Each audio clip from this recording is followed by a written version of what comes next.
Bismillahirrahmanirrahim. Assalamualaikum warahmatullahi wabarakatuh. Salam sejahtera bagi kita semua. Yang terhormat kepada Ibu Profesor Dr. Nurwati, SEMSI, selaku pembimbing mata kuliah pengantar bisnis. Saya ucapkan terima kasih sebesar-besarnya atas kesempatan yang telah diberikan, serta teman-teman yang saya banggakan. Pada kesempatan kali ini, saya akan memaparkan materi yang berjudul tentang Human Resource Management. Sebelum itu, izinkan saya memperkenalkan diri. Perkenalkan, nama saya Inan Safana Astid. Saya dari Prodi Manajemen Angkatan tahun 2022, Fakultas Ekonomi dan Bisnis Universitas Halo Aleo. Dengan NIM B1 B122 026.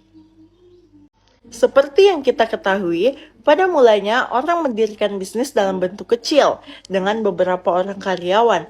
Lama-kelamaan bisnisnya maju dan membutuhkan banyak karyawan. Bisnis besar ini harus dipecah-pecah menjadi banyak departemen. Harus dipimpin oleh tenaga yang sesuai dengan jabatan dan memiliki banyak karyawan. Oleh sebab itulah adanya Human Resource Management. Nah, apa sih Human Resource Management itu?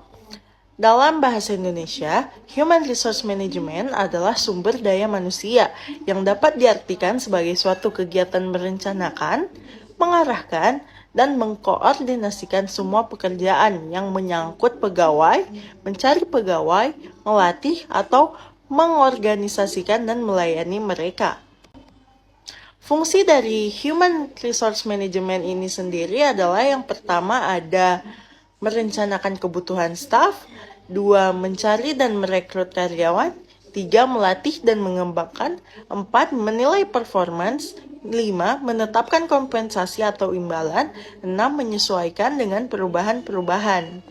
Pentingnya manajemen SDM yaitu menempatkan orang pada tempatnya adalah sangat berperan dalam keberhasilan manajemen. Kesalahan yang terjadi pada karyawan mungkin penyebabnya bukanlah ia sendiri, tetapi pada manajemen yang salah dalam memilih dan salah menentukan kualifikasi tenaga yang dibutuhkan, atau mungkin ia kurang mendapatkan latihan yang diperlukan. Sekarang ini tenaga kerja merupakan harta yang mahal harganya bagi bisnis, dan memaksimalkan penggunaan tenaga karyawan adalah tanggung jawab sepenuhnya dari manajemen. Oleh sebab itu, harus ada departemen personalia yang harus mengatasi permasalahan personalia ini. Selanjutnya ada transfer, separation, dan promotion. Apa sih arti dari ketiga istilah tersebut? Yang pertama itu transfer berarti pemindahan pegawai dari satu posisi ke posisi lain, tetapi tidak menambah beban kerja, tanggung jawab, keahlian, dan balas jasa. Sedangkan separation atau pemisahan dalam perusahaan itu bersifat sementara atau mungkin juga permanen, diwajibkan atau sukarela.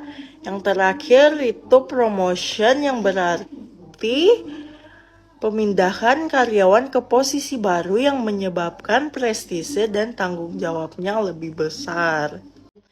Ternyata di manajemen SDM banyak sekali berbagai bidang garapan, antara lain analisa jabatan, mencari tenaga kerja, melaksanakan seleksi, mengadakan latihan, mengadakan mutasi dan promosi, memberikan kompensasi, motivasi, menjaga suasana kerja dan disiplin, menjaga hubungan, konflik, dan komunikasi, pendelegasian, organisasi karyawan, serta yang terakhir pemberhentian, pensiun, PHK.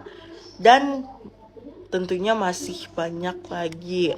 Tenaga kerja merupakan elemen yang sangat penting dalam perusahaan, dan perusahaan harus memelihara tenaga kerja ini agar selalu betah bekerja.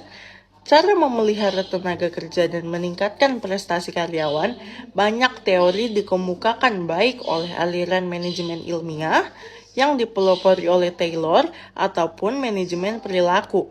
Teori manajemen ilmiah menyatakan bahwa pendekatan terhadap tenaga kerja harus diukur secara ilmiah. Prestasi diteliti secermat mungkin, dan disiplin kerja diberlakukan secara ketat. Para pekerja dianggap sebagai pemalas yang selalu harus diperintah. Mereka selalu mengharapkan imbalan gaji. tidak ada pengorbanan tanpa imbalan. Demikian pandangan mereka. Sedangkan manajemen yang mementingkan perilaku menghendaki lebih ditonjolkannya pendekatan perilaku dalam perusahaan. Tenaga kerja harus diperlakukan lebih manusiawi. Mereka tidak perlu selalu diperintah. Mereka punya perasaan dan pemikiran yang harus dibangkitkan dan dihargai agar aktivitasnya lebih terbuka, sehingga mereka merasa memiliki perusahaan. Jiwa, perasaan, dan kehidupan mereka melekat pada perusahaan. Tadi kita sudah bahas manajemen tenaga kerja. Selanjutnya yaitu organisasi tenaga kerja. Dalam setiap industri, buruh dan majikan harus bekerja sama untuk menghasilkan produk sebaik mungkin dengan cara paling efisien. Mereka terikat oleh keinginan bersama karena mereka adalah bagian integral dari suatu organisasi bisnis, yaitu menghasilkan dan mendistribusikan barang guna memenuhi kebutuhan masyarakat. Dengan kerjasama yang penuh keakraban dan keyakinan diri, mereka memberikan kontribusi besar terhadap kepentingan masyarakat dalam meningkatkan standar hidup. Walaupun terikat begitu kuat satu sama lainnya, mereka memiliki pandangan berbeda yang disebabkan oleh masalah-masalah umum. Konflik inilah yang selalu berlarut-larut. Masing-masing menilai kontribusi yang lain tidak sesuai. Jika konflik diselesaikan secara baik, maka perusahaan akan memperoleh keuntungan besar, standar hidup kedua kelompok akan meningkat, dan pelayanan ekonomis pada masyarakat lebih efektif. Oleh sebab itu, harus dicari pemecahan sebaik-baiknya terhadap semua pandangan dan penyebab terjadinya konflik. Misalnya, kondisi tempat kerja, jam kerja, pembayaran balas jasa, dan sebagainya melalui organisasi kerja. Di balik organisasi tenaga kerja tadi tersebut, ada faktor-faktor yang mendorong karyawan berorganisasi. Alasannya yaitu mereka akan memiliki kekuatan jika membentuk organisasi yang efektif dibandingkan dengan menghadapi perusahaan secara sendiri-sendiri. Organisasi dapat mewakili kepentingan karyawan dengan memilih orang yang menjadi wakil mereka. Seorang karyawan belum tentu mampu berbicara menghadapi pihak pimpinan. Oleh sebab itu, mereka mengangkat juru bicara yang dapat berunding dengan pihak pimpinan terhadap permasalahan yang akan diatasi. Selanjutnya ada moral karyawan. Menjaga moral karyawan menyangkut sikap dan perasaan yang dipengaruhi oleh berbagai faktor dalam lingkungan pekerja. Perlakuan manajemen, reputasi organisasi, upah yang layak, kesehatan, keakraban, dan suasana gembira terhadap semua karyawan merupakan faktor penting dalam menentukan moral karyawan. Suasana kerja yang tidak menyenangkan, peraturan sering dilanggar, tidak adanya perhatian perusahaan terhadap karyawan akan mengakibatkan moral rendah. Sebaliknya, kondisi kerja yang memuaskan, komunikasi yang baik, adanya perhatian terhadap karyawan, dan meningkatkan kesejahteraan akan meningkatkan juga moral dan etos kerja. Berikutlah beberapa faktor yang mempengaruhi moral. Yang pertama, jaminan kesehatan. Yang kedua, keselamatan. Yang ketiga, ada absen. Sekarang kita masuk kepada grievance atau menangani keluhan. Keluhan disebabkan karena adanya perasaan pegawai bahwa mereka diperlakukan tidak adil.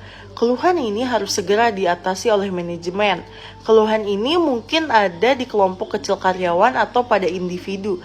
Jika keluhan terjadi pada kelompok kecil, untuk mengatasinya dapat diangkat panitia kecil atau ditangani langsung oleh manajemen. Apabila keluhan meliputi semua karyawan, maka penyelesaiannya memerlukan orang ketiga. Dalam hal ini meminta bantuan ke lembaga pemerintah. Nah, tadi kan kita sudah bahas apa itu Human Resource Management. Sekarang kita masuk di slide terakhir, yaitu apa sih Human Relation? Human Relation adalah salah satu kegiatan kepemimpinan yang menekankan kepada elemen manusia. Dengan itu muncullah berbagai gaya kepemimpinan seperti participative leadership dan contingency leadership.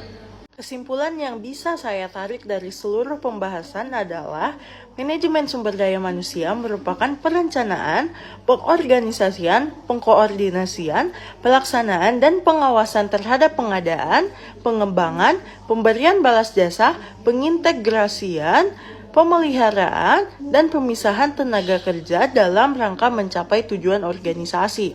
Sejarah manajemen sumber daya manusia sebelum permulaan abad ke-20, manusia dipandang sebagai barang, benda mati yang dapat diperlakukan sekehendak oleh majikan. Hingga saat ini peningkatan kualitas sumber daya masih terus dilakukan. Karena meskipun suatu negara tidak mempunyai keunggulan kooperatif yang baik, namun mempunyai keunggulan kompetitif, maka negara tersebut bisa lebih bersaing dengan negara lain. Sebelum penutupan, izinkan saya untuk menyampaikan satu pantun sebelum mengakhiri presentasi ini. Nasi goreng rasanya gurih, dimakan di kota Batu. Kuucapkan terima kasih atas semua kasih dan perhatianmu.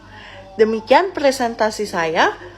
Lebih dan kurangnya mohon dimaafkan. Wabillahi taufiq wal hidayah. Wassalamualaikum warahmatullahi wabarakatuh. Semoga ilmu yang saya sampaikan dapat bermanfaat.